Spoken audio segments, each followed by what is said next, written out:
एक बालक था। वह बहुत ही मीठा खाता था। उसकी माँ बालक की इस आदत के कारण बहुत ही परेशान थी और उसे एक दिन ऋषि के पास लेकर गई। उसने ऋषि से बालक के मीठा खाने की आदत के बारे में बताया। ऋषि ने बालक को जाने को कहा और उसकी माँ को बोला कि इसे 1 सप्ताह के बाद लेकर आना। 1 सप्ताह के बाद वह बालक अपनी माँ के साथ उस ऋषि के आश्रम आया। ऋषि ने उस बालक को कहा कि अब से तुम मीठा नहीं खाना। इसके पश्चात उसकी माँ बालक को लेकर घर वापस आ गई। उसकी माँ ने देखा कि उस बालक ने अगले दिन से मीठा खाना छोड़ दिया। यह देखकर उसे बहुत ही आश्चर्य हुआ। वह औरत पुनः उस ऋषि के आश्रम में गई। उसने अपने बालक के बारे में बताया और आश्चर्य से पूछा, यह कैसे संभव हुआ?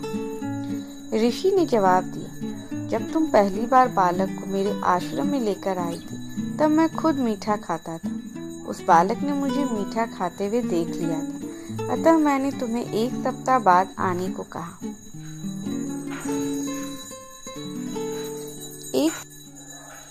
एक सप्ताह के बाद जब तुम वहाँ बालक को लेकर मेरे आश्रम आए तब मैंने मीठा खाना छोड़ दिया था। उस बालक ने भी यह देख लिया था कि मैंने मीठा खाना छोड़ दिया, अतः उसने भी मेरी नकल उतारी और वह भी मीठा खाना छोड़ दिया। यह सुनकर वह औरत बहुत ही खुश हुई। दूसरों को शिक्षा देने से पहले हमें खुद उस बात पे पहले अमल कर लेना चाहिए।